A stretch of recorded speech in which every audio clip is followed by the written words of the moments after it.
So, who would have thunk that Snow White would be the most hated film of 2025? Well, I'm going to raise my hand early because I knew back in 2024, and when it was announced way back when, even before that, that this was not going to go well. You don't remake the Disney classic of all time, and you don't put an obnoxious little girl in the role who has the emotional IQ of a 12-year-old. It doesn't work out very well. The audience usually rejects it wholesale, and it's more than a little bit of rejection at this point, hence the title, hence the thumbnail.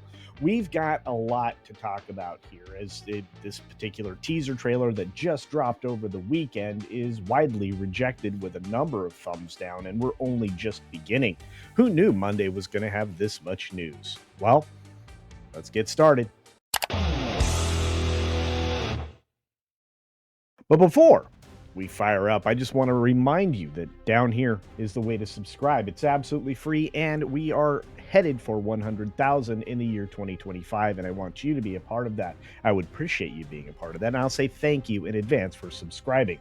Turn on the notifications so you don't miss anything, because 1 to 3 videos per day, plus a live stream once every day, that's an awful lot of content for one person to produce to keep you entertained and informed and on the right side of the entertainment business. Now let's jump in. From our friends at That Park Place on February 13th, this article was written by the great and powerful Marvin.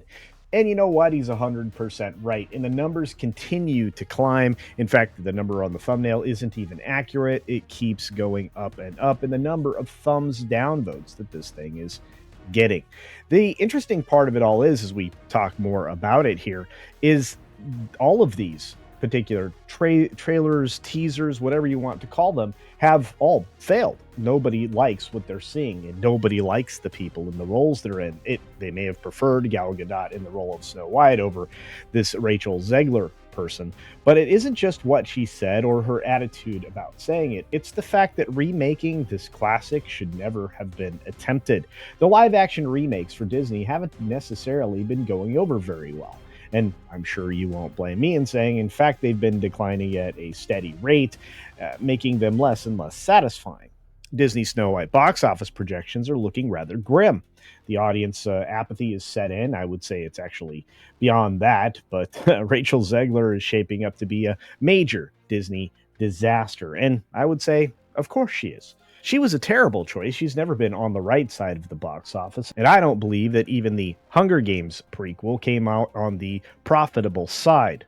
And as the article said, the film comes out on March 21st.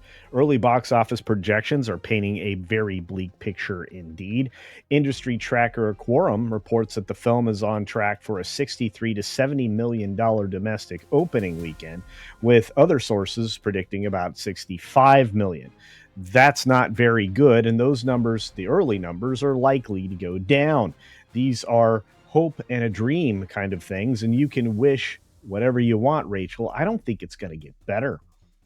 While this could mark the highest domestic opening of Rachel Zegler's career, surpassing her $44.6 million debut for Hunger Games: The Ballad of Songs, Birds, and Snakes, for which I did a review you can find right up there. It's a far cry from the heights of Disney's previous blockbusters and what they normally expect to get in an opening weekend. Mind you, almost every Disney film, at least these tentpole styles, with as much money as they're spending on this movie, have an expectation to earn a total of $1 billion or more, but that opening weekend is key. And if it opens at $63 million, this thing may have difficulty earning enough to cover the advertising budget for this film. And when you compare it to things that were received unfavorably, like the most recent Little Mermaid remake with more woke intentions, it opened to $95.6 million domestically over 3 days, and that was still considered a financial disappointment. You could argue with me to say that maybe that made profit, but I won't believe you. We get to Disney's Lion King. That debuted to $191.77 million. So would you say $63 million is a far cry from that? How about Beauty and the Beast? $174.7 million. They all mostly went well past that $1 billion global mark, with the exception of obviously Little Mermaid and most recently the Mufasa failure. But if you think about one of the original live action films, Maleficent, back in 2014, that's a little over a decade ago, it opened to 69.4 million. When you adjust for inflation, that's a pretty significant difference to a similar number coming up here this year. Also, it's worthy to note that Maleficent at the end of the day came in at $758 million worldwide. Now, the sequel to that was pretty god awful and did not make a profit, but at least they were in the game with a decent opening. When you look at the two previous trailers, they got obliterated. And of course, this new teaser is currently on its way down as well. But to refresh your memory from 2024, the first trailer actually held 1.5 million dislikes. It continues to climb. It only had 101,000 likes on it, which is not very many considering the number of views. The official trailer, which came out in December, had 1 million dislikes and only 40,530 likes. That says even more. A Christmas Day sneak peek featuring Zegler's new song Waiting on a Wish didn't do very well, earning 45,000 dislikes to just 4,800 likes. And I will tell you, if that's what we are to expect as musical numbers in this, which apparently there are plenty, we're in big trouble. Or at least Rachel Zegler's in big trouble. Again, Marvin uses the word apathy, and I agree with him. I think a lot of people just don't care about live-action Disney things these days. But I think that it's worse because Rachel Zegler won't keep her mouth closed. She says and has said a string of inflammatory statements, according to the article, and has had some erratic behavior. I feel like maybe there are a little bit of hints of what happened during the Flash film. Zegler, early on in a Variety red carpet reaction, mocked the original 1937 Snow White film, calling it outdated and misogynistic. She further inflamed tensions by using Snow White's trailer release to promote her political views, including advocating for a particular country that's in constant state of war. She also made disparaging remarks about the current president back when he was a candidate. As for his supporters, she also leveled some unkind remarks. Zegler's post-election comments, in which she stated, "May Trump and his supporters never know peace," sparked widespread backlash and forced a public apology, which I'm certain she did not write. The validity and sincerity of the apology, of course, was called into question many times, even by yours truly. And look, this is not an endearing young lady. She has a semi-decent voice, but her acting leaves a lot to be desired, and her attitude is not going to be ingratiating to any audience that may have been interested in seeing this film.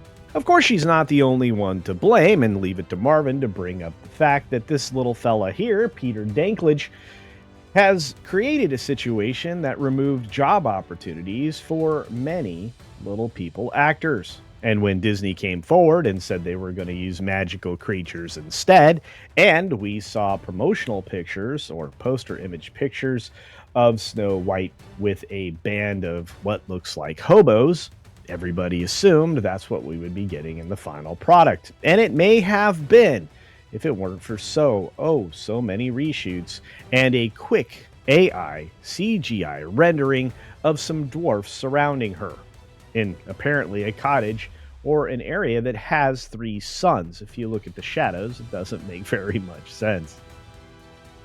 And no matter what you've heard across the internet, Disney actually admitted that the earlier concept that they had been pursuing with this film was overridden entirely by the backlash, and therefore we got these CGI characters who, of course, were a laughingstock of Hollywood. As predicted, Snow White looks poised to suffer not only from a poor box office opening, but also from the worst possible outcome, apathy, as Marvin has presented here. While other Disney flops like The Little Mermaid at least garnered some attention through controversy, Snow White seems to be losing the battle for relevance entirely, with a lack of humans even hyped or interested in the project, again releasing March 21st. With a budget-blowing spend, there isn't a lot to get excited for with this film. And so, I have to ask you the only question that's relevant here today. Are you going to go see Snow White? And if so, are you willing to share your thoughts and experiences? Because as of now, despite the fact that I may go to see this movie, so you don't have to.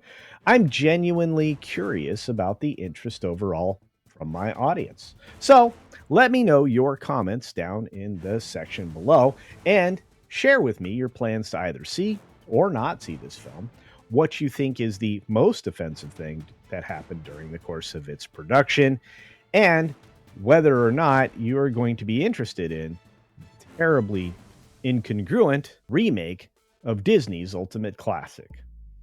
I look forward to chatting with you down below. As always, be sure to take care of yourself, take care of others, wash your hands, of course, because it's very good hygiene, and until next time, see ya for real.